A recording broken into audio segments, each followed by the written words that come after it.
Droplet provides a software platform that helps organizations replace manual processes with powerful online forms and dynamic workflow automation tools. It is now my pleasure to introduce today's presenter, Nick Dool, subject matter expert for Droplet and former director of instructional technology for Chicopee Public Schools in Massachusetts. Nick brings a unique blend of educational expertise and technological acumen to his role at Droplet, where he aids school districts in implementing online forms and approval workflows.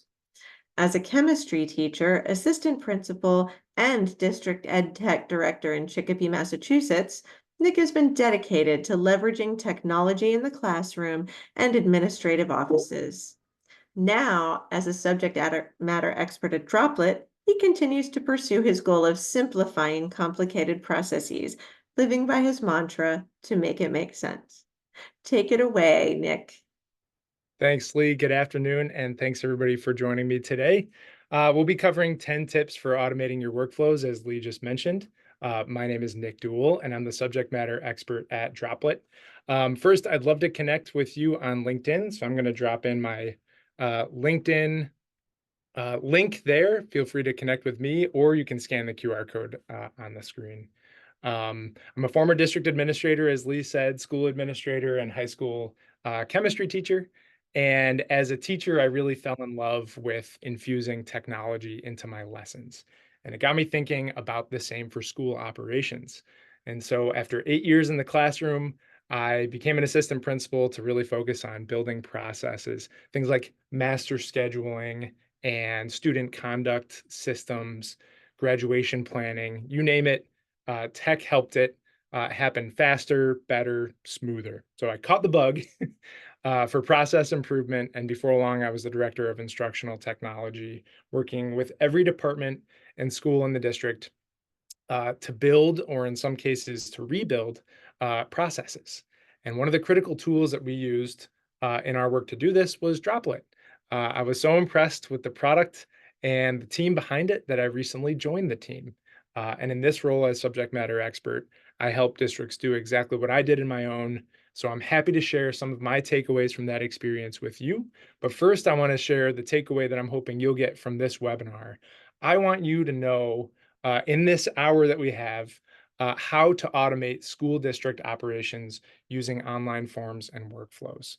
I'm going to arm you with some strategies, concrete things that you can do to refresh and release processes. This summer is an excellent opportunity to jump into this work. But I also want to give you some tools to help you do it, a general sense of preparedness to both tackle the work and roll out the results to your district community. I know that leading change can be challenging, so I've got some tips on that as well. So here's the plan, 10 tips. 3 of them are in this first category of kind of setting the stage, sort of laying the foundation for this work. The next 5 are going to be about designing the process, kind of 2 main parts to that. There's form design, and then there's workflow design. So I've got some of each. We'll jump into Droplet, and I'll show you some concrete examples of things that we used as part of this change. And then, of course, speaking of change, a couple tips at the end just about leading the change, rolling each process out to your district or school community when it's ready. It can be tough, but there are some things that you should know from the get-go that will make that just as smooth as the workflows that you'll end up developing. And of course, as Lee mentioned, if you have questions throughout, feel free to drop them in the chat as you have them. I think the QA piece is enabled, but we're just going to use the regular chat. Makes it a little easier for everybody.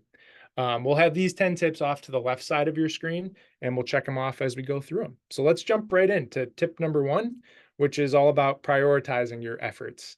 Where do you start? So as you think about your district's org chart, all the various departments and schools within them, identify, you might be able to do this in your own mind right now, identify all of the painful manual processes that drain time, that cause confusion, that lead to waste, whether that's money or resources.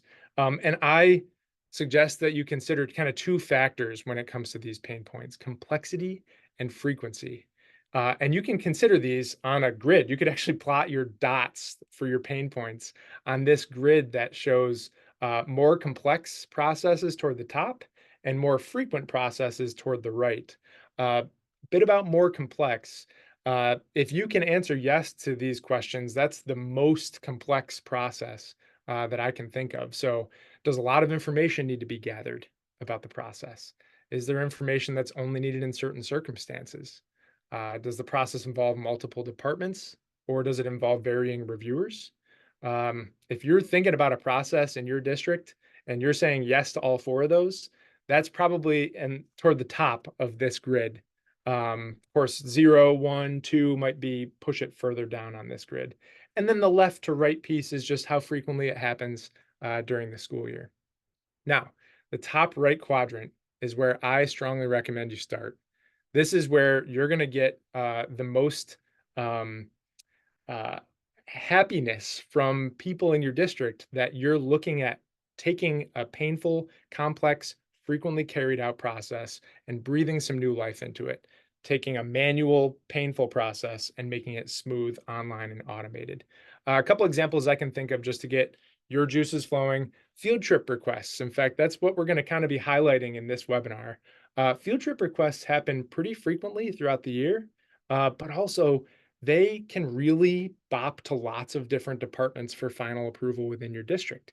You got curriculum and business that those two almost always have to weigh in on field trip requests, but sometimes you need transportation if buses are being taken.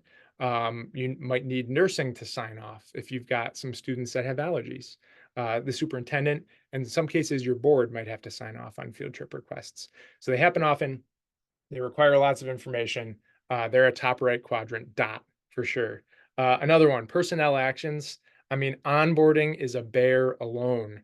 HR needs to handle a ton as part of onboarding a new employee. Benefits enrollments, tax forms, policy sign-offs, issuing an ID badge. And that's all just in HR. Then it moves to IT, which needs to provision accounts and devices, all that sort of stuff. And that's just one part of personnel actions. Then there's changing positions, transferring from one building to another, offboarding employees, sending surveys, those sorts of things. So those two are pretty complex and they happen pretty frequently. If we move to the lower right quadrant, these things are less complex, but still pretty frequent. So mileage might only require a tally of miles and maybe a signature. Then probably only the business office would be approving or handling that request. Same thing with a permission slip. Uh, that happens quite a bit, but probably doesn't require all that much more than maybe a student ID number, a parent signature, and then moving on to somebody that's going to collect those. In the lower left corner, something that's less frequent, less complex might be a new course request. In my district, this would only happen during a certain window in the school year.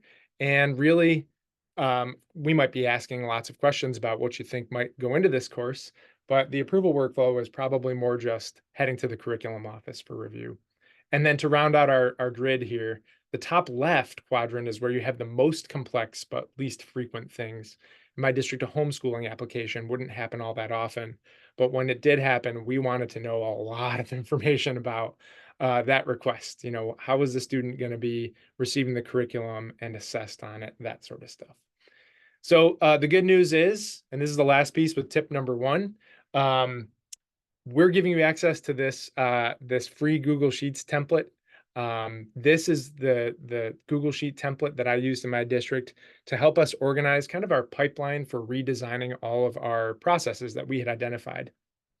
On the left column, you can prioritize these and then click this sort by priority button and it will magically sort it. What was nice about this is you could also share this with stakeholders in your district, think directors and principals, so that everybody was on the same page and knew kind of what was active, what was coming up next, and what was in the development queue. I'll drop the link to the chat in this template just before Q&A at the end of our webinar today. So that's it. That's tip one. And that's maybe the longest tip. So let's move along to tip number two, which is to form the right team. Now, once you've identified your top priority in that spreadsheet and you're ready to start moving into redesigning that process, it's important to have a good representative team together, but too many people can lead to paralysis. So my recommendation is 6 is the max. Every team should have a process champion. That's the team facilitator. It might be you if you're joining in this webinar.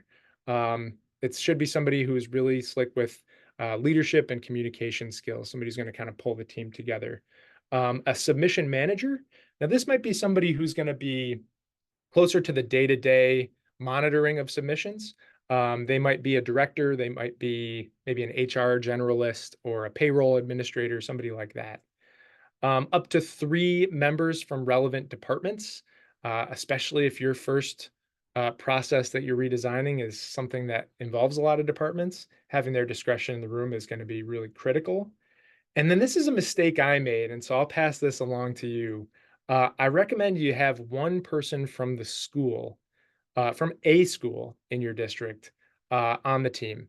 It could be a principal because those are typically first line reviewers, but it could be a teacher. It could be an assistant principal. It could be, it could be a student if it's a student facing form. Think registration. Have their input on it because that's going to really help make sure that once this is rolled out, you've considered the end user experience. So there's tip 2. Tip 3 is to edit ruthlessly. Now this, I really mean kind of 2 things to highlight here: key versus fluff data and approval versus awareness. Let's start with the fluff. On the left here, I have lots of really critical pieces of information that help either review the request or to report on it later on. Things like the submitter's contact information, maybe an employee's work location, relevant ID numbers like student or staff IDs to help match up people in other platforms. And of course, dates, times, amounts, uploads, help with the guts of the request, depending on the type. But then on the right, there are examples of things that can likely be tossed. For example, if you're asking submitters for their address only because years ago they would have received something in the snail mail to confirm, maybe it was a building usage request or something, but that's no longer done, get rid of it. Any repeat fields, small details, middle names if they're not relevant because you got that ID number and you could look that up. A home phone versus a cell phone number. Increasingly, most people have one phone number these days. And this is not a mistake. I put uploads on here twice because although uploads, like taking a picture of a document or attaching a file for maybe a receipt, are really key in some cases. In some cases, they're not. So be mindful about when you employ that as a feature. It does take a little extra effort on the part of your users because they've got to snap a picture or find a file, or on the old system, they'd have to make a paper copy of something and staple it. So just think about essentially hunting for data that doesn't matter and getting rid of it like that. The other side of this is more on the workflow side of things, approval versus awareness. So not everyone needs to be part of the approval workflow. Here's a pretty standard looking workflow. Submissions flow to an assistant for approval, then to a principal, and then to an executive director. But let's look at this assistant here. They may only need to be aware of submissions coming through and might not actually need to sign off on them. So if that's the case, pull them out of the workflow. It'll make your process leaner and faster. And it's not going to leave anyone out that needs to be informed of submissions coming through. And you could add all sorts of these in Droplet at different conditions. Maybe this assistant might only need to be made aware if it was a special ed request, or if it was a request that was associated with a particular account number. So approval versus awareness. Good. All right, now we're moving into our next 5 tips, which is all about form and workflow redesign work. This one is about heading off any confusion by anticipating it and kind of planning for it. Droplet has tons of available features like these to be sure that your submitters know, frankly, what they're doing when they're filling out a form. I'll show you with our example field trip form, and in a second, we'll actually pop right into this because I want to show you something cool with tip 5. But let's start at the top here. Instructions, maybe overlooked, but really key to laying out a good foundation for what's expected. Here, this says, when you submit this form, what is a field trip as the district defines it. Another example could be links to policies. So a button that takes your user to board policies to have them review a snippet, and then they come back to the form and just kind of check off that they have read and understand the policy. That can really get you out of a couple jams later down the road in case there's some discrepancies with how that was interpreted. Tool tips are like these little circular question marks, and if you hover over them, it'll pop up some additional information, just if you need some extra context explanations. Masks help you to restrict the format of an input. So you know you're only getting the data in the pattern that you expect. Phone numbers, zip codes are probably the most traditional candidates, but you could also think of customizing this to however your district wants it. So it could be an account code format that's specific to your school district. Placeholder text is great for giving users an idea of what to write. Drop-down menus might seem like easy, low-hanging fruit here, but they're great for narrowing down options and preventing junk data. You know, Massachusetts is where I'm based out of, and it's easy to misspell that. But some people are used to abbreviating it MASS or MA. And so if you just allowed people to type in whatever you want or whatever they wanted, you'd end up having to clean up that data for reporting afterwards. And then finally, hints. Hints are pretty similar to tooltips, but they're a bit more prominent. They show up as explanation context clues just underneath the field. So all of these things can eliminate questions or the need for corrections, which is going to speed up your process. And if you want to take a closer look at this form, we will be sharing this exact Droplet form file with you in the coming days. So stay tuned for that. Also, I'll be jumping into this in just a minute to give you a live demo. So there's tip 4. We're just about halfway there. Tip 5 is my favorite tip, which is automating with calculations. Now this, I really want to show you the form here. Now this is a couple examples. I'm actually just going to slide over to Droplet. This is what a Droplet form looks like, which is really beautiful. Here's the instructions. Here's a drop-down menu for schools. Here's our button, and you could check off that you had read the policy. But really what I want to show you is this. So under field trip details, one of our districts really wanted to do a bunch of math. How many students are going? How many adults are attending? And then let's check to see if that ratio is right. So let's say 300 elementary school students are attending this field trip, and maybe 50 middle school students are too. So this is simple, but this is just adding together these two numbers. But then if you indicate the number of adults attending, let's go low on this. 5. Well, for 350 students, if you plan to have 5 adults attending, that's a ratio of 70 to 1. So it's just plainly saying you need 19 more adults. Now, keep in mind, these are potentially field trip coordinators that might not know the ins and outs of what the student to adult ratio maximum is. So telling them something like this makes it really easy for them to say, oh gosh, we got to really ramp this up. So let's just go and say 25. Well, great. You have enough adults attending. The maximum student to adult ratio is 15 to 1, and yours is 14 to 1. Well done. It's the little things like this where instead of relying on an approver checking the math, you could just add the math right to the form and it'll check it before they even hit submit, which is nice.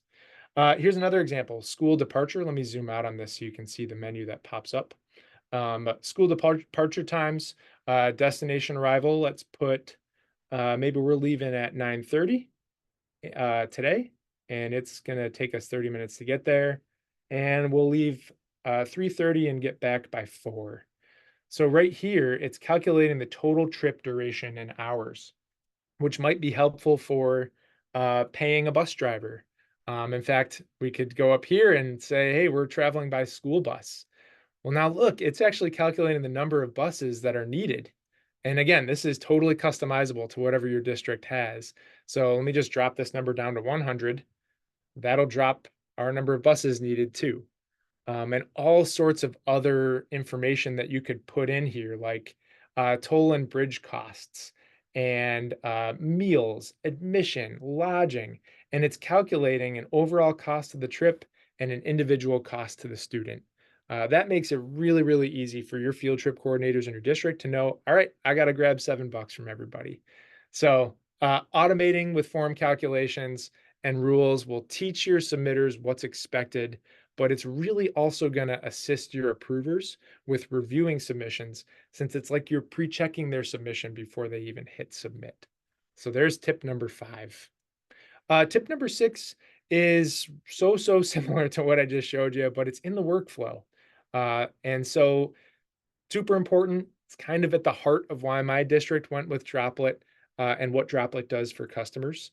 Um, on the screen here is an example workflow that I've simplified for that field trip request. Yours might look different. Most often, the principal is the first approver for things like this, but it isn't the same person every time. It's dependent upon the submitter's school. So this workflow step here is assigned dynamically based on the chosen school. And you can assign multiple different things dynamically, just like you saw how form fields and components of the form were changing dynamically, so can the workflow. Another example, let's say, um, we're not taking a bus. We can skip entire steps of the workflow, like transportation. If no bus is selected on the form, we can skip that step because it's not relevant to the request. Or on the other end of the spectrum, let's say this is an overseas trip and the board policy in your district is that the board needs to approve overseas trips. All this can be done in Droplet, and it's really pretty magical. This is the fun part of it. It also makes your process run smoothly and efficiently, which is the most important part of this. Great. Let's move on to tip 7, build for corrections. So back on our same workflow, very often approvers don't actually need to flatly reject something. For example, the principal may just want to send the submission back to the submitter for some corrections. So you can build in a workflow that would allow for revisions. In fact, it might not just be the principal, it might be transportation that sees an issue that needs to be corrected. It could even be the business office. So building in a really kind of fluid and dynamic workflow is critically important. From the approver side of things, this is what they might see, although this can be totally customized to how you want this to move. They might have this set of actions, which changes where the submission will go based on what option they're selecting from this radio button. It even changes the button. And then, of course, anytime you send something back, Droplet requires a reason, which makes perfect sense. A reason needs to be included so that everybody knows what is happening with the decision-making process. And of course, for revisions, that's critical for making sure that whatever needs to be fixed is fixed by the initial submitter. We've even had some districts that when this send back for corrections is selected, there's a separate drop-down menu that says who should do the correcting. Imagine that. So it'll pop back to the right workflow step. So that's 7. That is building for corrections. And then finally, in our kind of form and workflow design, tip 8 is all about using data sets.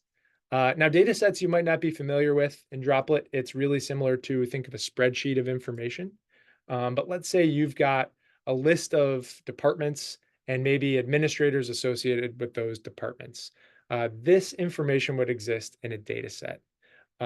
This is maybe a really common way to do it, but you could also list schools in your district and relevant information like the principal at each school, maybe the administrative assistant at each school, account codes, clubs and organizations, things like that.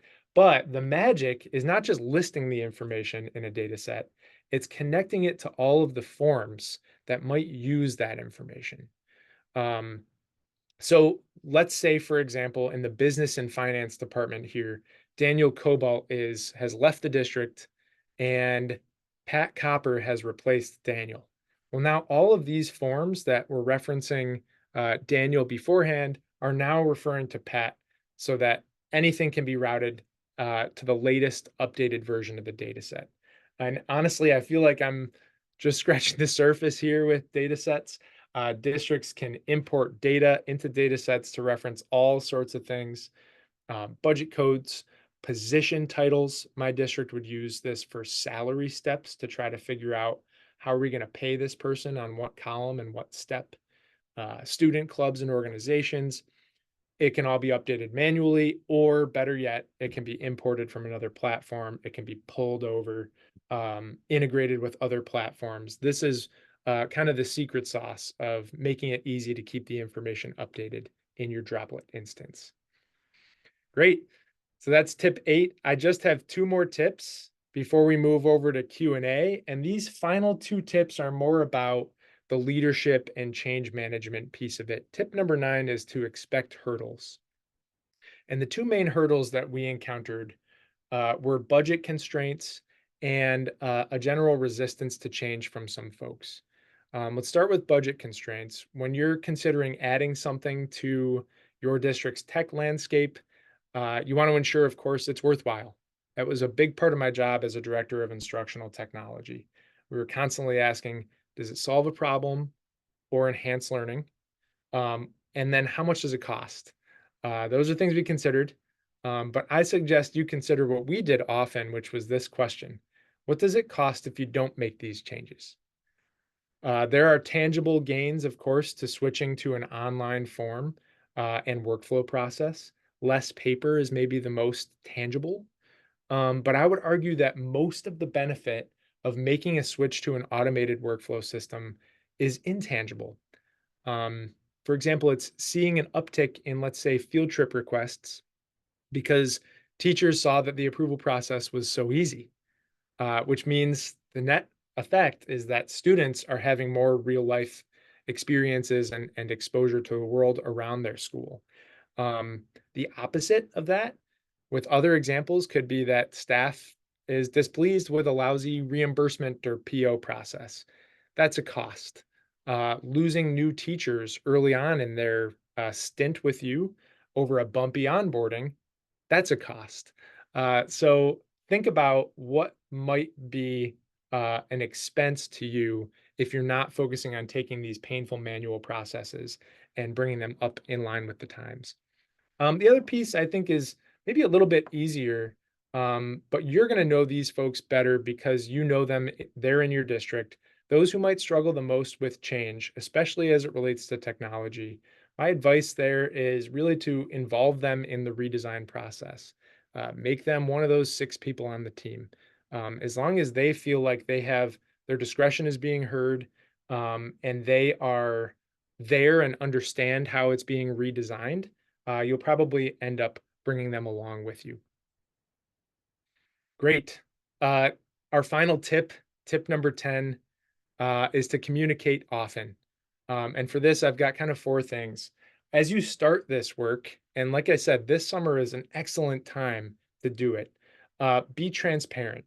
Tell the people and your stakeholders, from your senior leadership team to your directors and principals, all the way down, what you're hoping to accomplish by making some of these changes and what benefits you expect.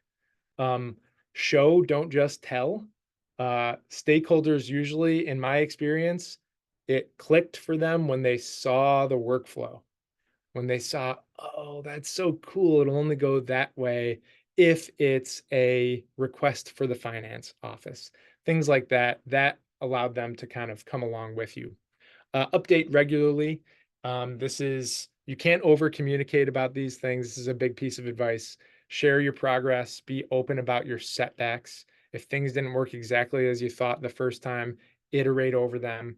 And make sure you're keeping people updated both in meetings, quick updates about, we would do our Droplet update, and then just have email updates. And I would attach the workflow diagram with the email updates, kept people in the loop. And then finally, listen and revise. Um, you can think about some of your old documents. The bottom left or right corner might say revised 2009. So even back then in your old system, you were keeping those things updated as conditions changed. Here, it's so much easier to keep them updated and to kind of make little tweaks and immediately publish whatever the latest version is without having to have everybody throw out all their existing copies and go and print off new ones. But being able, or remembering, I should say, to listen to folks, have a dialogue back and forth about what's working and what isn't, and being willing to tweak is really critical to your success. So that's it. Those are the 10 tips. Um, I'd love to hear from you all now. What questions do you have? As you're considering kind of chewing on this and typing your questions right in the chat, I do want to drop a few things into the chat. I mentioned the pipeline template. And if these links, it doesn't look like that link is working. So let me just share that link with you directly.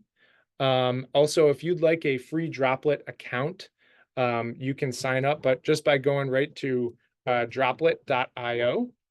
And to connect with me on LinkedIn, I'll just pop this in here. Nick Duell, there we go. I think that's it. Great. Lee, did you notice any other questions come through here? Let me just kind of slide through the chat here. Just want to point you to one from Jennifer Durbin. Yeah, Jennifer, I see it there. Is there an easy way to print off the responses so it could be used for staff absence records? Yes, yes, there is. The responses, so you have kind of two ways to print off submissions or to capture submissions. The one way is to download PDFs, and you could do this not just one submission at a time. You could select a bunch of submissions and download all of those PDFs. There's tons of options too about those exports, things like compact mode, where you can kind of fit more on a page if you're really trying to cut down on your paper consumption. Another is like an audit log, so an activity log of who was sent this submission and did they advance it, did they reject it, things like that. You could download those in a zip folder and save them. The other way is to pull them into a spreadsheet, which would be really helpful for kind of doing some analysis on maybe start dates and end dates for things, or how many requests of this type did we get, that sort of stuff. Let's see, we've got, can you assign backup approvers within your data set? Yes, you could configure that. In that situation, it depends on how long the approver it plans to be kind of out of the mix. If it's maybe only a day or a few days or a week, what we typically did in my district was we just manually reassigned the submissions. You can filter for what submissions are assigned to Nick. Nick's on vacation, and instead we're going to send it over to Tony. That was probably the easiest thing. Of course, if somebody's going to be out for a bit of time, it's just as easy to change them out of the approval workflow, pop in the new person's information, hit publish, and then when that person's back, essentially undo what you just did. Great question. What software is used to create this presentation? This was Microsoft Paint. I'm kidding. This was not Microsoft Paint. This was Apple's Keynote. It's their version of PowerPoint. So thanks, Mario. Any other questions as people are kind of chewing on this work, thinking about where to start, prioritizing your efforts and forming a team for each of these? Feel free to drop them right into the chat. Also, feel free to share this with others on your district team. If you've got other folks, once we give you the recorded copy, send it along. Do any of the docs work with Google or your SIS? Yes. So Droplet has API connections, allows inbound and outbound API connections. We also have webhooks. We play well with Zapier. And we know that a lot of school districts use Google. A lot of school districts are Google Workspaces. So we're focusing on that direct integration. Your SIS is tough because there's so many different SISs.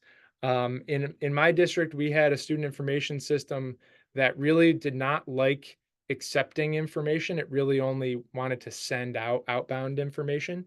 And we would do that through an SFTP transfer. Droplet can accept SFTP transfers. It would probably go right into one of those data sets.